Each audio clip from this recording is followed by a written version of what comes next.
Well, good evening, guys, and welcome to the Kitesurf question and answer session.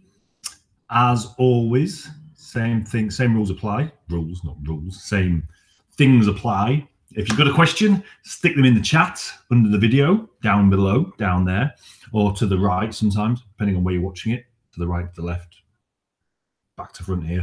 Stick your questions in the chat, and as we go through, I will come to them and go through them from there. This will go on until 8 o'clock or until we run out of questions, quite simply, whichever happens first. Now, we do have a couple of questions in the hopper, or one question at least that came in. That's all from the group. Let me just find that. So first off, good evening to everyone. Thank you for joining. First of all, I always forget to do that on these, get a bit rushed and get carried away by the questions. So thank you all for coming. Good to see you out there. Good to see you here again. Thank you very much for turning up. It's always good to see a nice audience. So we have a question kicking this all off from, oh, wait a minute, what's going on my computer? From Brett. Brett says he's got the upwind riding and body position sorted out. Nice one, mate. What is the proper kite and body position when overpowered from gusts or when the wind picks up while you're out? Right, this is an interesting one. And I'm going to bring, I'm going to bring Bob in for this. Bob says hi. Bob is here to help you answer the questions that I can't answer. Bob will be doing his best for you as well today, guys. So what... Oh, hang on a minute. Bob says hi. Bob is... My volume, there we go. Turn that down, that's better. I have to hear myself back twice. So the answer to this is, again, as with most things kite surfing, is the opposite to what you generally think you have to do. Most people, or it can be, again, there's always this grey area in kite surfing. It depends on how overpowered you are. Sometimes you have no choice. But what most people do when they're riding and they're overpowered is they raise the kite up, because you kind of think, well, okay, you know, with the kite down fairly low, you're going to get pulled over the front. So most people, what they do to try and escape this, just like you do, like when you're learning, when you slow down, the way that beginners slow down is they bring the kite slowly up to 12 o'clock and then just kind of pendulum underneath it a little bit and sink. So what people do is they carry that through to their, when they're overpowered. So as they're getting overpowered out there, okay, a gust hits, whoomp, massively overpowered. Okay, so the best way to escape this, because I learned as a beginner to slow down, that I brought my kite up, I'll do the same thing. Now, the problem with that, and let me show you this with Bob. This is where he can really help us. He get his limbs sorted out, so he's pointing in the right direction. Right, so Bob's riding along. Oh, his foot strap's just broken. Normal kind of position, okay? That's the position he's in. Look at, with the kite at about 45 degrees. The kite's somewhere up here, okay? Look at the angle of his board when the kite's like that. So it's about 45 degrees as well. So the board roughly mirrors the angle of the kite. He gets overpowered. So instantly he thinks, whoa, okay, I'll bring the kite up. Now what that action does, as he brings the kite over his head, it lifts him up as well. And again, you can't move him back a little bit so you can see him better. So he goes from there, his normal riding position, board at 45 degrees, brings the kite up, and because now the pull is moving up on his harness, so the pull's going from, say, maybe there with the kite at 45 to coming up to there, it pulls him up with it. Now this flattens out his board, which means he's no longer engaging the edge. So he starts getting pulled downwind. And if you've ever experienced this, when you do this too quick, especially when you're first starting out, you get overpowered, you raise the kite too fast, either you jump, or if you don't, you get that horrible skidding sensation, which you probably haven't had since you learned to water start. You get that skidding over the top of the water, and then you just explode at the end. Hopefully not contacting with the board as you do that. So the answer, and again, this changes, because sometimes when you're super overpowered, that's the only way out of it. You just raise the kite and hope. Basically, you're riding along no-handed, and you just hope and pray that nothing goes wrong, because you're so overpowered, it's just stupid. Hopefully, you're not in that situation. So the answer to what you should do, you're riding along normally. The gust hits. So Bob ran towards you guys. The gust hits. So rather than raising the kite, what you should do And I don't want to say you drop the kite necessarily, but keep the kite where it is and edge harder.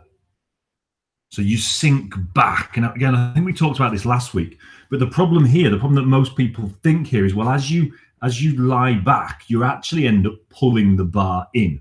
Why? Because as you get, and I'll see if I can show you this here, as you get further away, as you lean further and further back, your hips actually come further forward. Yeah, so you stood up normally, that's your stood up stance, harness is here. As you lean back, your hips come closer to your hands. So although you're not pulling the bar in, you have the same effect, i.e. you are powering up the kite. Most think, hang on a minute, this is stupid. I'm overpowered and I'm powering up the kite. Yes, you are, but because you're leaning further back, the board has a lot more resistance. So the board can really drive against that kite, and the board, hopefully, again, if you're not too overpowered, or if your board's not too big and too floaty, you can control the power in the kite through the board. Now, again, if this gets too much, this is where this gets tricky, because if you're way overpowered and you do this and you just cannot hold that board down for love nor money, bump, you explode again. So the general answer is do the opposite of what you think. And you think you should be raising the kite up. So instead, keep the kite where it is, or even drop it down, because the further that you drop it, the greater angle you can get against it, because it's lower down. Again, the lower the pull's coming from, the more ability you've got to lean back and really resist it, to the point where you can get this board almost perpendicular in the water. So that's the key here, is drop the weight back rather than come forward. And this is something that we see an awful lot with beginners, you know, but it does carry on for a lot of people right through their career. And we're blessed in a way in Tenerife that we do suffer from sort of super strong and often very gusty conditions. It's something we see an awful lot of here, and that people do naturally. Obviously you do, you know, your reaction is, oh, let's ease off, stand up, let the bar out, because that standing up action, again, just going back to here, that standing up action enables me to kind of put my hands through the window here, but it enables me to lean forward and get the bar right out. But now look, my bum is on that side, but my head is in front of the board. So now I've got my board's flat, and I'm absolutely at the mercy of the wind, because it can just pull me over the front. I've got zero ability to resist the wind. What's more, I'm now charging downwind, totally at the mercy of the wind. And it becomes really, really difficult to engage that back edge, that heel side edge. So the answer here is try and do the opposite of what you think. You know, you think, right, I need to get the bar out, raise the kite. That will work. I'm not saying this won't work, because sometimes when you're super overpowered, that's the only option that you've got, because the other one, you'll just explode. Okay, so you've got to kind of, and again, this is where it comes down to experience, knowing how far you can take it one way as opposed to the other. Some days it's just, you know, I remember some days here, you just got the kite at sort of, you know, 11 o'clock and you're just riding along, right? I'm not in control anymore. It's 60 knots out there and I'm on way too big a kite. It's just suddenly cranked up. There's nothing I can do about this. I'm just not strong enough to hold this down, because the water now is super choppy as well. So it does become quite difficult in those conditions. So this is a general guide. Sometimes you've got no choice, you know, but you will generally know that as well. But if you try and lean out further against it, drive that edge in and use the board to control the kite speed, you'll generally do a lot better. Okay, guys, so that's the end of our hopper questions. So for you guys now out there, if you've got any questions, stick them in the chat. If you could just stick something in the chat so I can just check it's working. Again, sometimes the chat doesn't, or sometimes my computer, as it seems, doesn't quite run fast enough. I've tried to quit everything in the background, so it should be working today. But our internet, we've had Levante, which is the honking easterlies here. And when that blows in Tarifa, everything stops working. Oh, there we go, Mike. How are you, sir? So the chat is working. Good stuff. But generally, when we've got Levante here, everything stops working. Internet fails, Wi-Fi fails, phone signal goes down. Bizarre. For the windiest town in the world, it's so badly equipped for the wind. But that's life. It's great. It's sunny all the time. Who cares? Hi, Tomek. Hi, Romain. How are you guys? Good to see you here. Thank you for joining. Romain, any recommendation for someone looking to become a kitesurf instructor? First question I would ask you is, where are you going to work? Now, this is something I'm actually involved in, because we're actually, and this is probably about hush hush, but we're actually setting up a kind of an association here in Spain, of which I am the treasurer, I believe. Simply because the situation here in Spain has got a little strange. Now, to be honest, something needs to be shaken up in the world of the instructors, because at the moment what you've got is the IKO, which is kind of the International Kitesurfing Organization, which is the universal, internationally recognized, generally body that historically has made instructors. It's got the instructor course. It's been running for, well, it must be at least 15 years now. I don't know when it was actually created. I did my instructor qualification back in 2005, I think. 2006, and it was already a few years old then. So probably a good few years, probably as long as kitesurfing has. Now, back to the point. That's the international body. Then what you've got at the national level generally is different national bodies. So here in Spain, we've got the FAV. In Germany, they've got the VK, one I always forget, VKFA, something like that. In UK, we've got the BKSA. In Canada, okay.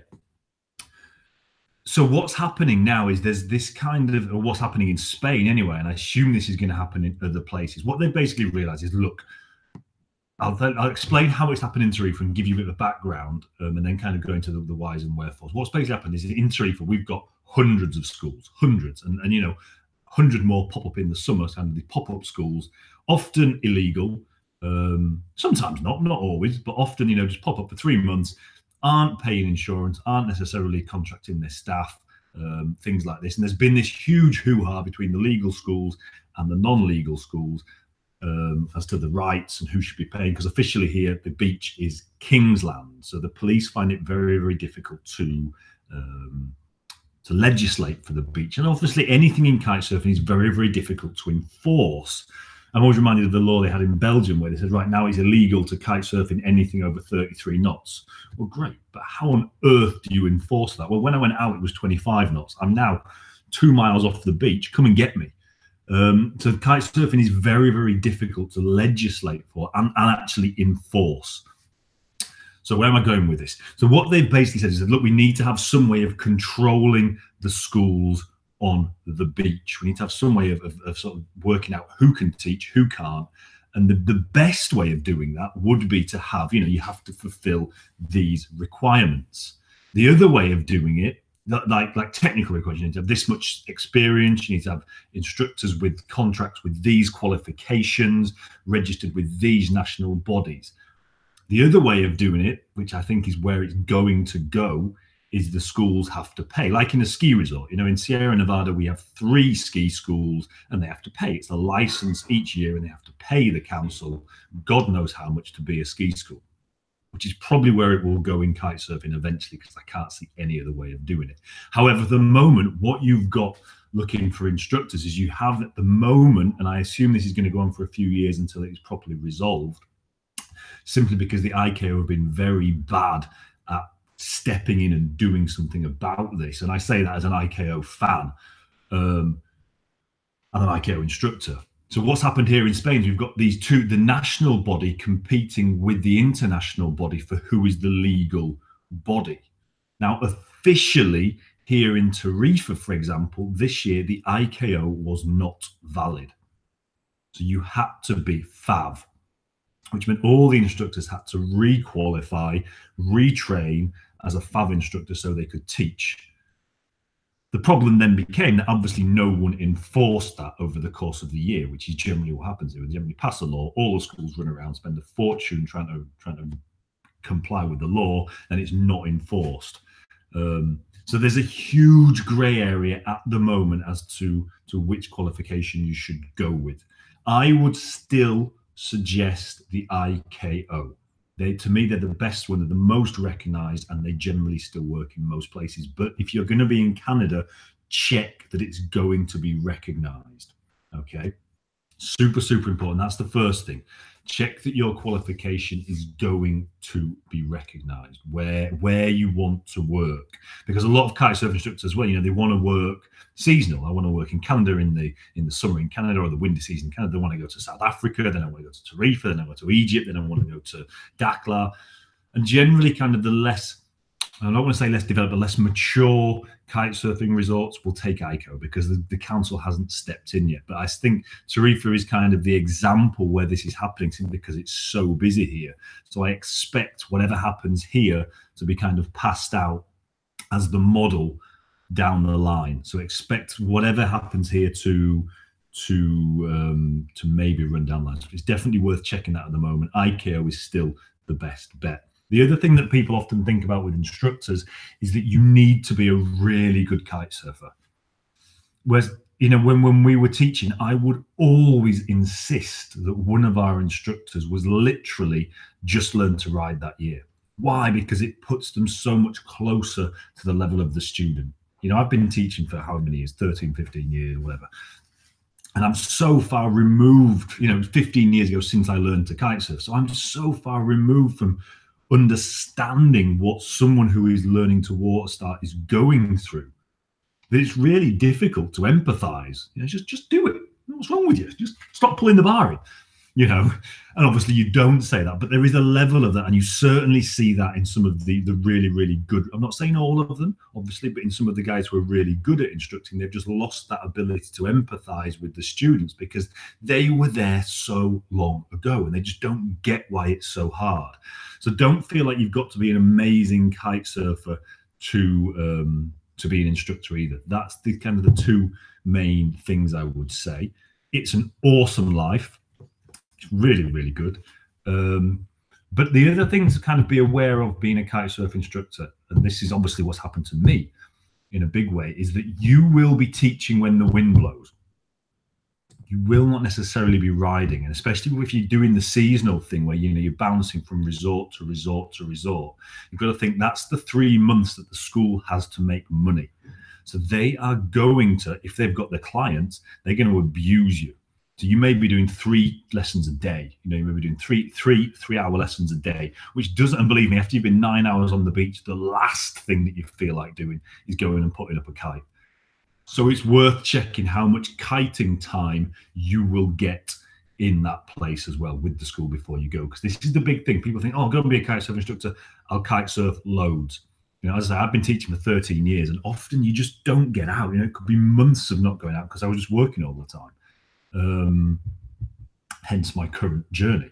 So that's the other thing to really double check on this. If all you want to do is kite surf and you're not too bothered about the teaching, which is what I see a lot of instructors doing, they become an instructor, they don't give a damn about teaching, they just want to live that life, go and work in a bar, because there you'll work at night, you'll have the afternoons off, and you'll be able to go kite surfing all the time. If you actually care about the teaching, and you really, and that's, say, for me, that is the side that I really, really enjoy. Even more than the kite surfing, the buzz of seeing someone else get it. To me, that's just awesome. If that's what appeals to you, you're going to love the job. If you just want to kite surf, there's better ways of doing it, to be perfectly honest. So that would be my kind of take on that. Again, come back to me, Romain, with any points on that, if I've answered that, or if there's anything else that you want to kind of cover on that, because it's a huge topic, and that's very general. There might be some specifics that you've got in there. Mike, how do I know how hard I can lean back in relation to the power in the kite?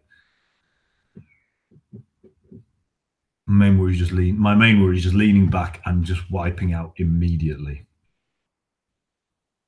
Are you already a traveling bartender, Romain? Right. Yeah, fair enough.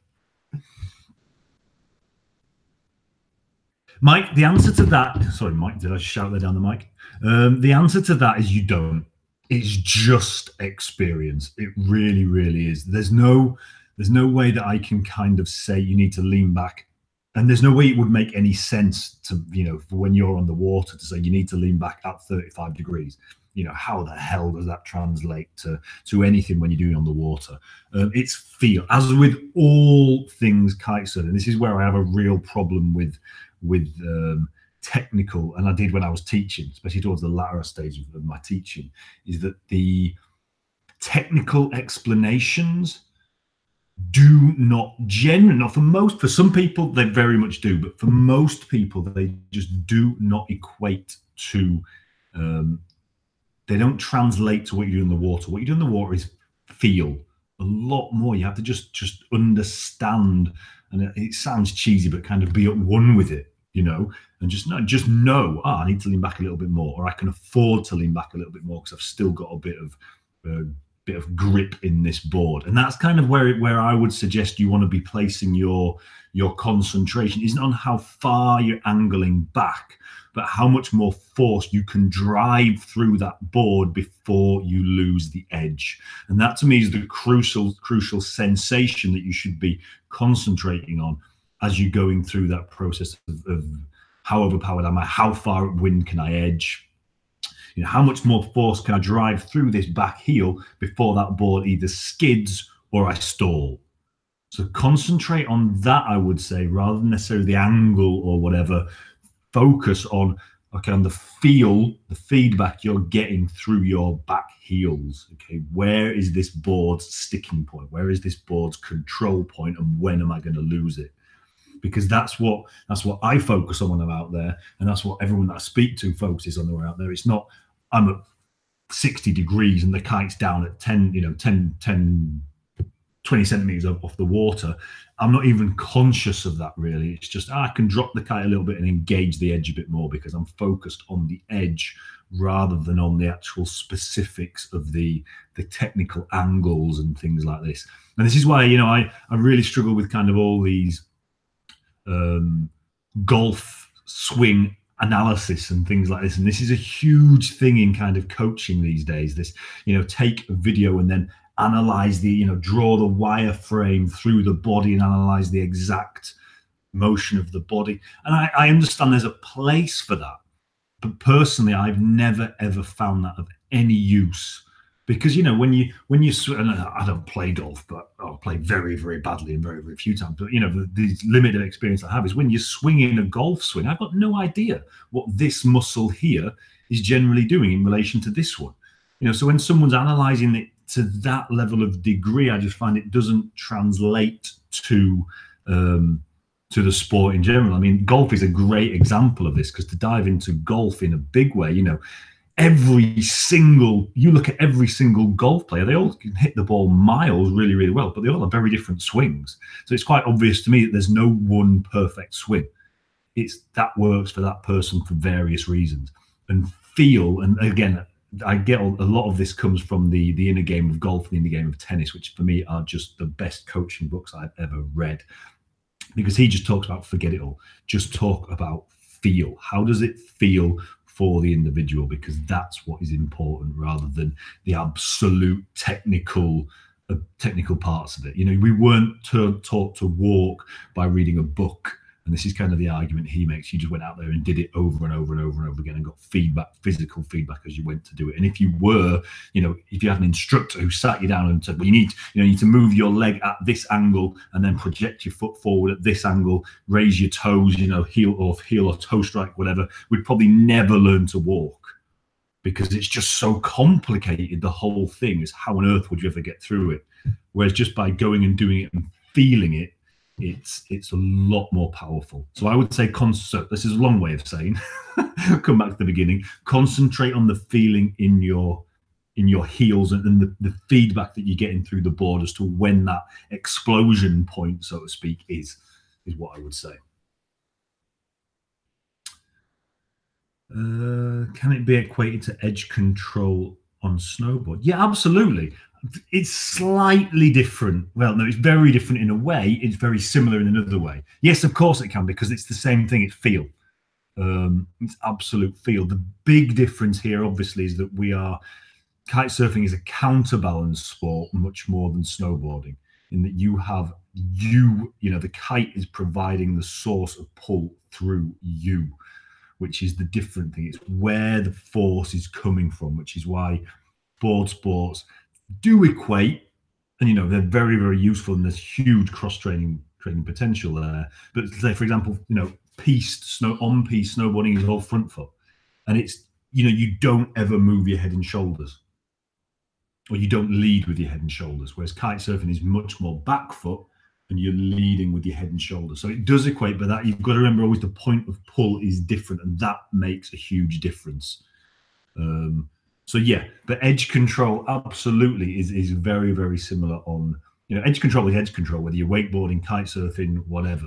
What is different is going to be, yeah, absolutely, with the feel through the board. Yeah, absolutely, Mike. Yeah, this is kind of where it does equate massively. It's the feel through the board that is the same thing. So on a snowboard, you know, if you snowboard more than you kite surf, you just know there's that point where I can't lean back any further. I'm going to skid. I'm going to lose the edge and I'm going to go. And it's that same thing. And I bet you if you snowboard at that moment, you're not thinking about what angle you're at. You are entirely thinking about the feedback that is coming to you from the board and from the edge, rather than worrying about, well, I'm at 65 degrees. I should be at 60 degrees. Or my leg, you know, the wireframe line through my leg is at this angle, whereas it should be at that angle, so to speak. So yeah, in that sense, it absolutely can be. Yeah, so that definitely makes sense, mate. But again, I always suggest that the best crossover for kite surfing is wakeboarding. Because the pull is at a similar height as well, which is what's nice about wakeboarding. But it's a much more controlled pull because it's coming from a boat. So this is why snowboarding is awesome. But you know, more realistic would be snowboarding behind a winch. Would be a better example. You know, snowboarding on a flat behind a winch, or something, or behind, you know, a horse gone crazy, or a car, or whatever, you know, a skidoo, something like that would be more similar. But yeah, the edge control is the edge feeling, should I say, is exactly the same. It's that feeling of I'm about to wipe out if I don't do something now, and that might be go further on the edge. It might be come off the edge. And as you say, as a snowboarder, you know, you probably snowboard much better than me. I'm a terrible snowboarder. You just kind of know, oh, I've got to come up or I've got to go back, but it's one of the two. I've got to come up and kind of let go of the edge and then sort it out from there, or I can lean back a bit further and get more control. It's the same concept, the same idea. And again, the same focal point, the feedback through your feet rather than worrying about technical aspect. Technical aspects are great before you get there. I'm not trying to diss all this technical information. There's a place for this before you hit the water. Swat up, know all the technical stuff, know exactly technically what you should be doing, hit the water and forget it all. Forget it all. Because what you've got to do is take all that stuff in by osmosis and just let it go in so your body knows what to do. Because as soon as you're on the water, this thing's going to actually stop you from performing. It's got to be in here. So you need to take it all in through here and then hope that through osmosis, it works down into your muscle memory and your body, your kind of instinctive knowledge. And from there, let it take over. Matt, how are you, sir? What's the youngest kid you've taught? My 3.5-year-old boy is playing a trainer kite and keen to come out on the board. Any tips for this? Any of the tips for starting his slow progression? Progression to being a kick-ass kite surfer, that is. What's the youngest? We weren't legally able to teach anyone under 9. So 3.5 is a little. Now, saying that, I have taught some younger kids. The things that I would say are the most important is you can only teach kids like that one-on-one. Obviously, that's first off. Start them if you can. There was a great video in the group actually the other day on this with a little lad on like a small kite on like 3-meter lines, practicing to ride in a puddle. That is what I would do. Don't put them in the sea if you can help it. Stick them on, one of the little lagoons that forms on the beach. Big board, small kite, really small lines, because that way everything is much more controlled. And I've seen it, and I don't recommend it, but what instructors are literally walking along with them on a leash. So they've got the child, the kid on a leash, which again I don't recommend, because that's all sorts of horrible things can happen. But you need to be super close to them, because the other problem that you have with kids and that we've seen is they get bored. Oh, what does this do? What does this do? And because they've got no body weight, whoomph, and to them it's a game. It really is, until it's not. So I think the other thing there is short and sweet. Keep it short, keep it to the point. As soon as you see them losing attention, right, let's stop, let's do something different. But there's no reason why you can't start them really young, for sure. Definitely. I mean, I don't know what age Gisela started, but it must have been ridiculously young. She was world champion by the time she was 13, so for sure. But yeah, start slow, start small. Short lines would be my key. 3-meter lines would be how I would do it on someone that young. I wouldn't even think about anything over kind of 7.5-meter lines. Why? Because there's just too much potential power available there for them. You give them nice short 3-meter lines and a small kite, they still get all the experience of flying a kite. And they can actually, at that weight, they can ride a board. Maybe not water start, but again, if that video was great in that the guy was just, the little lad just literally stepped into the board on the lagoon and then started moving the kite around. And it's a great way to start them because you can be stood next to him, holding onto the back of his harness while he's flying the kite and just going along on the board. And you can even be kind of holding the board, watch your hands on the fins and things like that, but, and kind of pushing them along as well. So that's a really great way to do it. And that's how when I've taught kids that young, that's how I've done it with them as well.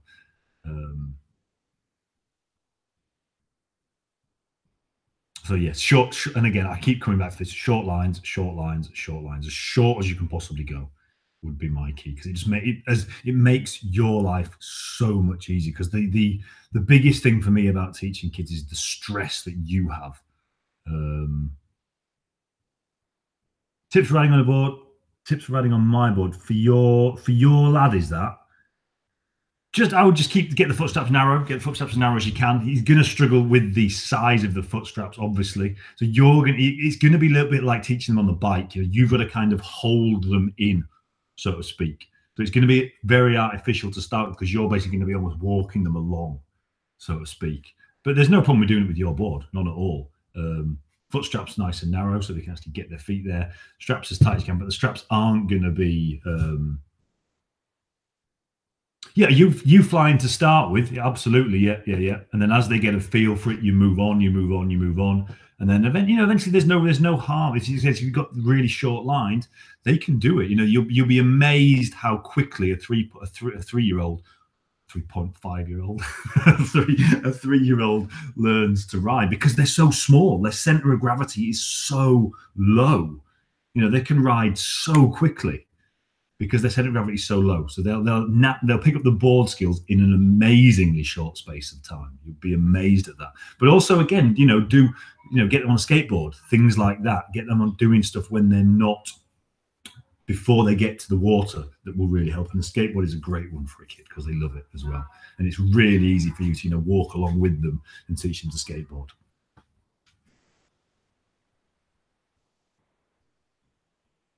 So again, Mike, come back to me on anything that you want to clarify there. Mike, watched over you on riding upwind, and I was wondering as a beginner, how do I ride slowly? No, not a stupid question at all. This is something that people really struggle with. How you do it, it comes back to what we were talking about before. So it comes down to this idea of edge control all the time. So riding upwind, a lot of people think that you just kind of engage the edge, park the kite and go. Whereas actually riding upwind, when you really get good at it, is this total balance between edge. You should be always on the edge of stalling to be riding as hard upwind as you possibly can. Now, again, it depends how powered you are, but this is a really good way of describing it. Because if you are, basically, you're engaging that board so much that it's absolutely cancelling 99% of the pull out of the kite, except for the part that's sending you upwind, if that makes sense. So it's cancelling all the downwind pull of the kite and only allowing the upwind part of it. Sorry, I'll come back to you in a minute, Mike. Just Seen pictures of kids riding stood in between adults' legs on the board. This is what I meant. Ever tried it? No, and I never would, to be perfectly honest. I haven't got kids of myself, and I certainly wouldn't try it with someone else's kid. So I'm not the man to ask on that. I wouldn't want to be held responsible for what could potentially go wrong on that. Having said that, you know, there's videos on YouTube of guys doing it, and I don't have a problem with that at all. But it's not something that I would ever do as an instructor. It's not something that I have ever done as an instructor. Simply because, Jesus, you know, I'm not going to take that level of responsibility. I'm sorry. But you know, I've seen guys do it here without problems. You know, make sure the kid's got a life vest on, all these other things, make sure they know what they're doing. And there's some great videos on YouTube of people doing it. Pick your conditions, pick your day. It's not something I would ever do with someone else's kid, and not having kids myself. If I had a kid, if I had my own kid and he was game, yeah, why not? But it's not something I would do with as an instructor ever. So no, I can't really help you with that one, mate. But yeah, I don't see really any major problem with it. Don't tie them on or anything like that, obviously. But if they're keen and you know they're happy with it, you know you're not going to put them off then. So going back to your question, Mike, sorry for that. So what you do is basically to ride slowly, you would have the board as engaged as you could, which moves the kite forward and slows it down. So literally, as you speed up and sort of speed up, the kite will slowly drop back towards the power zone in the window. As you engage the edge, i.e. a snowboard turn, you know, snowboard stop, sorry, engage the edge, the kite actually slows down and shoots forward. Now, this is what you want. You want the kite as far forward as you possibly can. Why? Because then it's as close to your intended direction of travel as possible. Now, this is really, really difficult. It's not really difficult to explain. It's really difficult to explain in this situation because it gets really technical with the apparent wind and the wind window actually moving and things like that. I think I do talk about this in probably in the upwind video, the guide to riding upwind. I think I talk about how the wind window shifts in there. So go and have a look at that one. Maybe that's the video you're talking about. And what you basically do is you're constantly trying to keep that kite, right, you understand the physics, cool, yeah. So you try to keep the kite at the front of the window to keep it where so it's moving in the same direction as you, basically. Now, the way you do that is by using the board. So by engaging the edge, you force the kite forward, which slows everything down. But it means obviously you're on the brink of stalling because now you've engaged the edge so much that you've slowed the kite massively down. You've reduced the apparent wind. So if the wind does suddenly drop, or if you know, hit a wave, or, you know, hit a wave badly, or just don't quite get your body position right, you'll stall straight away. So you should be at that point where you're constantly, to be going as slow as possible. First of all, you engage the edge, shoots the kite forward, and then just work on that edge, tease the edge, kind of, you know, what's the word in saying, pinch against the edge. So you constantly on, off, on, off, on, off, on, off. So you are holding that kite at the point where you are just about to stall all the time. So going slow, basically, in a nutshell, comes down to slamming your back heel in. Slam your back heel in as much as you can without stalling. Now, how do you know how much that is? Again, it comes back to what we were talking about before. It comes back to feel. But that would be the basic idea. So have the kite down again, kite at 45 degrees, I would suggest. And then just a really good exercise to understand this, like on the water, is have the kite at 45 degrees and just kind of do S's, so snakes in the water. So you're driving the heel in, heading upwind, letting the heel off, going downwind a little bit. So you're just carving S's in the water. And it will just get you used to this idea of trimming the kite by using the board. And this is the part that people struggle with riding upwind in general, because all throughout your kite surfing career to this point, everything has been about the kite. The board has just been this thing that you've got to get on your feet and then get riding. Whereas now we're telling you actually the board is much more important than the kite, because the board is what controls the kite.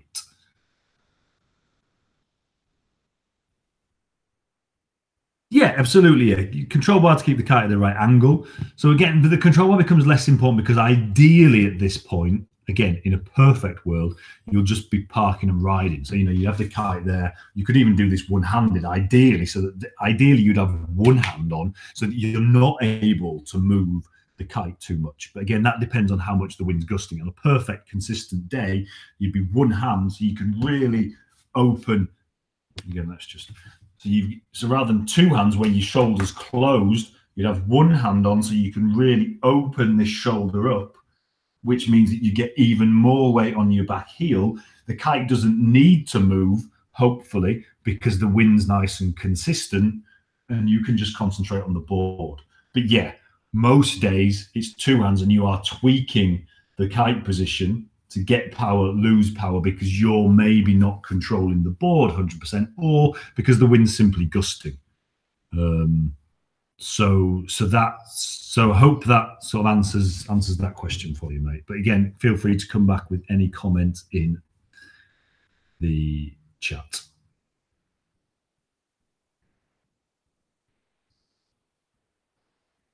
Okay, guys, I think that is it. Any more questions, or any more coming back on what we've said, or any more?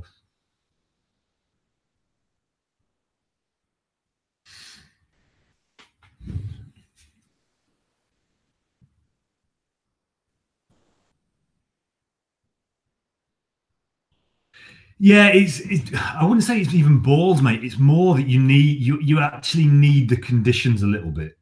Because if you've got, I don't know where you ride, but if you're riding in gusty, choppy conditions, it becomes much more difficult, because the gusts and the chop mean that you constantly have to be moving the kite. And the whole point of one-handed flying is that we're saying we don't want, the kite's going to sit there.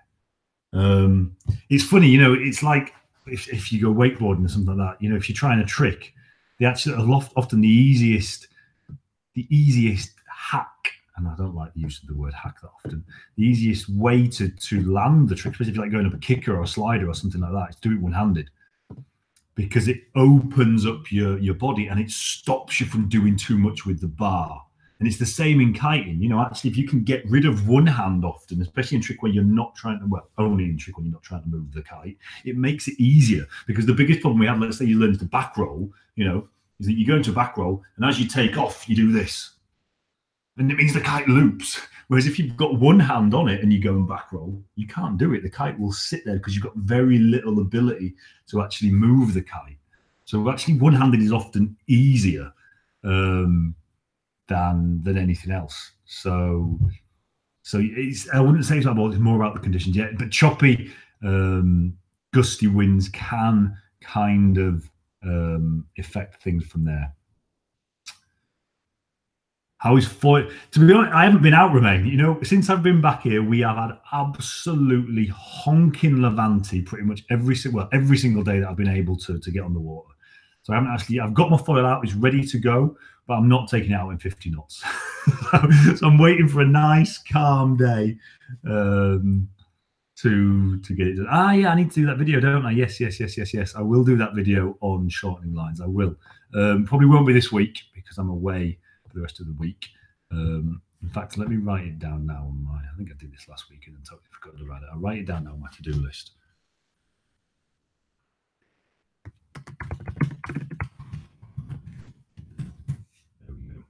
There we go. It will get done. It will get done. Hopefully towards the end of next week. But yeah, Paige is actually coming to Tarifa, and I am actually, to be fair, I'm actually holding off a little bit on the foiling as well for this, because Paige is coming back to Tarifa in November for the winter, and we're going to do a big kind of continuation of the learning to foil thing. So I kind of want to wait for her here, because we're going to do a big make it a bit of a project. So we're going to do interviews with her talking about the actual, because she's obviously the brains behind building the foil. She knows all the theory, the aerodynamic theory, all these kind of things, the construction methods and the difference that it makes. So we're going to be doing a big series with her, probably start in December, I would have thought. And I'm kind of parking the foiling a little bit as well, if I'm honest, for that as well, because I want to kind of leave it at the level where you saw in France, and then pick up again from there without having done much in between, which is kind of cheating. So I've kind of parked it a little bit until then as well. So expect to see a lot more of the foiling. I think she gets here mid-November, and we're looking to do something sort of for the rest of the month, for at least, like a 30-day kind of just concentrating on foiling really. So yeah, look out for that. That should be pretty cool.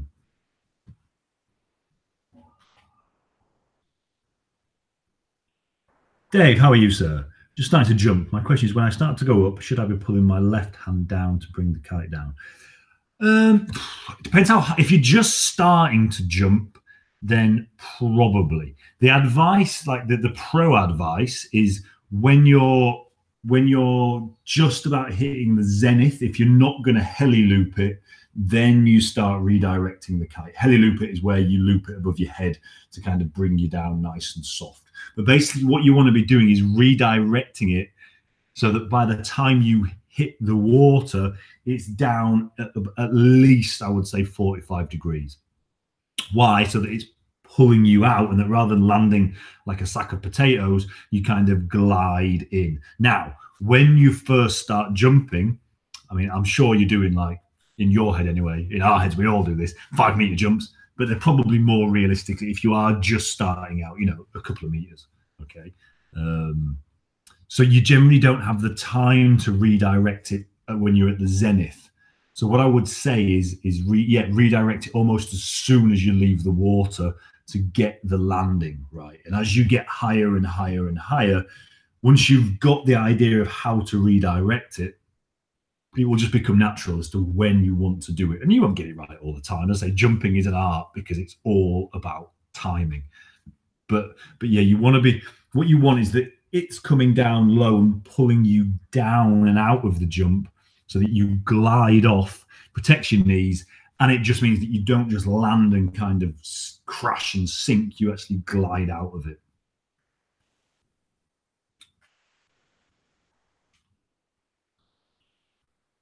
Yeah. Front hand. I was thinking you were talking about. Yeah, so you want to be pulling your front hand down, basically. Yeah, and again, the exact timing will depend on how high you're jumping. So what I would say is go and play with it, see how the timing works for you, mate. Is the best bet. And again, it will change as you get higher and higher and higher and higher and higher. This is why I'm not giving you a hard and fast rule on it, because it will change. If you're jumping 27 meters, you probably wouldn't redirect it till right at the end, until you're literally coming down. You're dropping at the last bit. You'd be heli looping, whoomph, and then you'd redirect it out from there. But again, everyone has a different technique for this. But just try it. But yes, you do want to be doing that, basically. You want to be doing it so you're landing and gliding rather than. How much does air temperature affect wind strength? Colder air being dense. Depends. Absolutely depends. And again, I'm not a meteorologist on this. My experience and my what I would say is probably fairly limited knowledge on this compared to the people who are the experts on this, is that it absolutely depends, because it's also about how much moisture is in the air, which seems to me, and I may be wrong here, but it seems that is a much more defining factor than how cold or warm the air is. Because a very cold, very dry wind, which may have which and again, I'm taking this from my snowboarding, a very cold but very dry wind doesn't seem, and again, this may just be me, doesn't seem to have a lot of power. Whereas when we get the poniente here, which is a cold, wet wind, and it's very wet wind, literally you can feel it on your clothes and your skin. It's like everything's damp when it blows. It's ridiculous, how much it adds to the wind speed. To the point where, we can teach in Levante, which is a dry, warm wind, up to about 40 knots. Whereas at 25 knots in poniente, we're starting to pull the plug. So it can make a huge difference. But again, you have other days when you have a poniente and it's like, well, there's nothing here. It's blowing 20 knots, but there's just nothing because it's fairly dry for whatever reason. So it definitely does affect it. Whether it's just the temperature, I personally think it's more to do with the moisture and the fact that I believe, and I always get this confused, but I believe that cold air can hold more moisture. Is that right? Sounds right to me.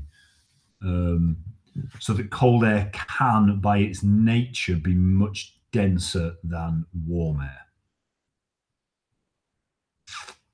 I believe. I'd have to double check that. Maybe it's the way around. But for here, for sure, the cold wind is the denser wind because it brings more moisture. So I think it's more to do with that, to be fair, or as much to do with that. So again, that's probably another sort of variable that you've got to take into account, taking the density due to the temperature and the added density due to the moisture. So they probably both have an effect, in fairness. But exactly, again, how much, I wouldn't be able to say. I don't think anyone would be able to tell you. I think it's just a case of turning up and working it out, basically. Unhelpfully. But this is why, personally, and as a school, we never use the anemometers, whatever you call them, the little windmills, because they tell you the wind speed, but they don't tell you anything about the density. And we'd quite often get people like, I remember, I think we've got a few TripAdvisor reviews. Rubbish! They don't use, they're so unprofessional. They don't even use anemometers. There's a really good reason for that, and that's actually been warm air can hold more water. Right, there you go. Okay, thank you, Evo. Thank you, Evo. Yeah, so warm air can hold more water. So yeah, so then you've probably got that as well counteracting it. So yeah, it's all a bit of a guessing game with that one. But yeah, this is going back. This is why we didn't use anemometers, because okay, great, it's grown 25 knots. Doesn't really tell me anything. It gives me a baseline, but I've always found that just rocking up at the beach and the feel of the wind on your skin will tell you a hell of a lot more than an anemometer ever will, to be fair.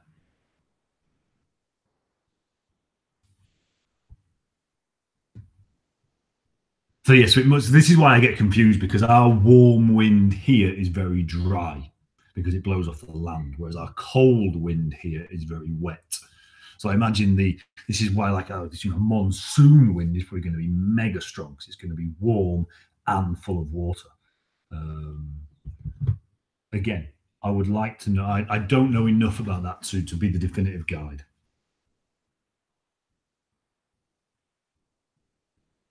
We only run camps now, Mike. As a school, we are working doing daily lessons with one of with the school that we work with on the camps.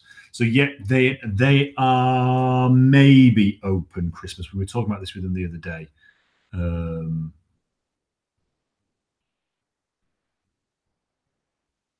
Oh, interesting. Google says the warm air holds more is a myth. What? So Google says that warm air and cold air hold the same amount of water.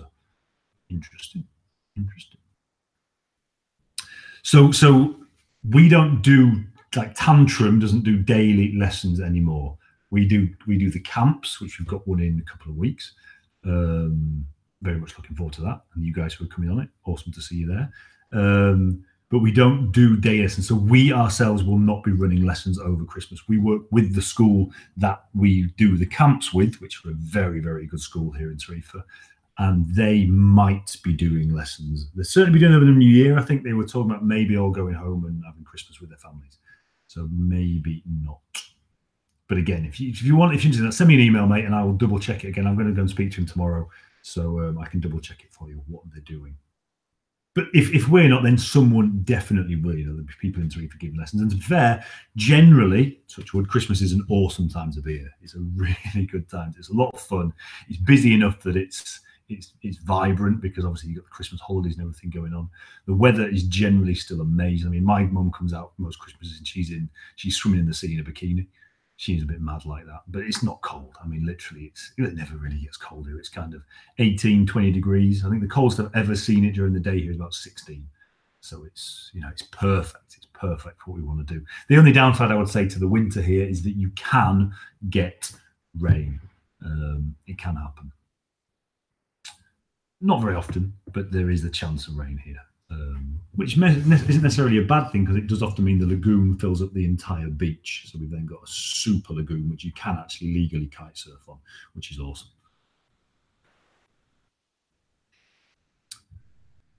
Justin, how are you, sir? Good to see you again.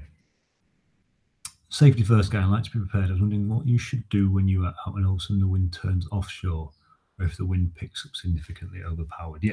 First thing I would say there, Justin, and this is a bit of this isn't going to be condescending, because I know what this can sound, is you shouldn't be caught out like that.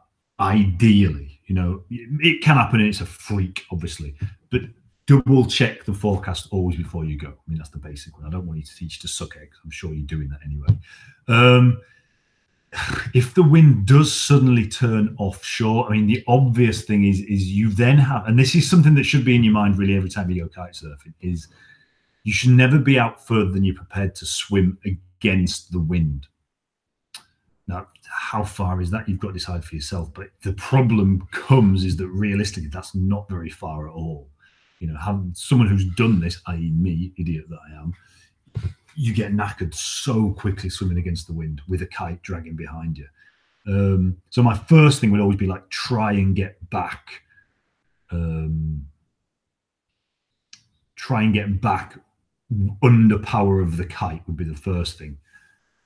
The problem with offshore winds is that they get stronger as they get further away from the beach. So the further back you get towards the beach, the harder it gets to get into the beach. I remember some days here you're riding and you get within 20 meters of the beach, literally, and it takes you another 2 miles to get in. Literally 2 miles to get back in, to get that last 20 meters, because it's just gone so light and horrible by the beach that it's really difficult to get back in. So the first thing is always try and get back under the power of the kite. If you can't do that, you should always be able to at least upwind body drag back in, especially if you've still got the board. So that would be my kind of second one. Okay, right, I've tried to get back in. This isn't working. There's not enough power to get me in under power of the kite by actually riding. So let's drop off the board. Let's dig the board in as hard as we can. Let's upwind body drag like a crazy thing to get back in. And that means, literally head under the water, breathing every minute if you can, if that's what it takes to get you back in. That should generally work, unless it's very, very light winds, in which case your kite will probably drop out of the sky. If that's the case, you should be able to swim back in, because the winds are then, or at least, do the self-rescue to get yourself back in, because the wind's light enough that you can actually swim against it. So generally it's not, as long as you pick it up early, it's not a massive issue, because if it comes in really strong, you can generally use that wind strength to get yourself back in. If the wind drops off, you can generally body drag back in, or if it drops right off, you can just swim back in. So but it's not a nice situation to be in. So the initial advice sticks: don't do it. Try and don't do it in the first place. But I don't want to say it's not a problem, because it is. Kiting offshore winds is not something I would ever really do, and I don't. We have a great spot here, Balneario, which is amazing in offshore winds, and I don't bother with it because I've just had too many hassles with it. I've swimming for the 13 miles to get back to the beach. It's just not worth it. I can't be bothered with that anymore. So I would just avoid it full stop to start with. Unless you've got boats. If there's rescue boats out there, at least 2 rescue boats, one to rescue the boat itself when it breaks, because boats break all the time, then go for it. Go for it, no problems. But yeah, I wouldn't bother with it apart from that. Obviously, sometimes, as you say, it can't be dealt with. Again, if you're overpowered, if you're massively overpowered, I would just go back to body dragging. Straight back to, okay, I can't ride this board anymore. It's not going to work. Body drag, bump. Because now you're in the water, you're an anchor. So suddenly the kite, and if it really gets overpowered, you just literally drop it on top of the water and then it pull you back in like that. So you're not even controlling it really. Could even work. I mean, I wouldn't advise. Again, if it's that overpowered, you've probably got a big wave, which is going to make that more difficult. So I would have the kite as low as you possibly can without it touching the water, and just body drag back in if you suddenly become overpowered. Okay, last question from Dave. When I'm riding my normal stance and go to do a jump, when I go up, do I bring my left hand down? To bring the kite in front of me, downwards.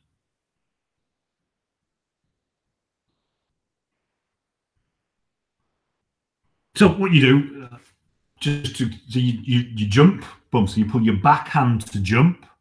Yeah. So again, if you're riding regular, that's your right hand. So you pull your right hand, kite comes up, you jump.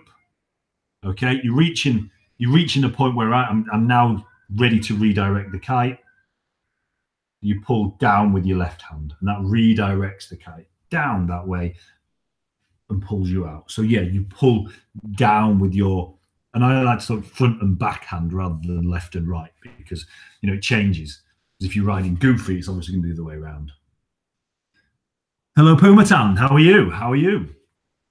So, yeah, so it makes sense. So you pull up with your right to jump, kite's going up, right, bump, jump, redirect by pulling the left down and glide it out.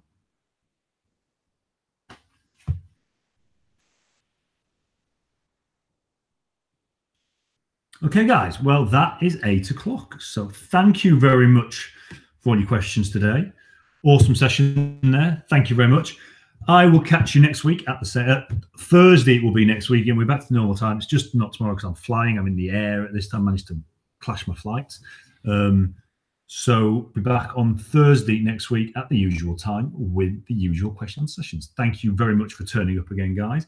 I'm off to get some tea, and I will speak to you. Well, see you guys who are in the group during the week, and the rest of you, I will speak to you next week at the same time. Cheers, guys. Goodbye.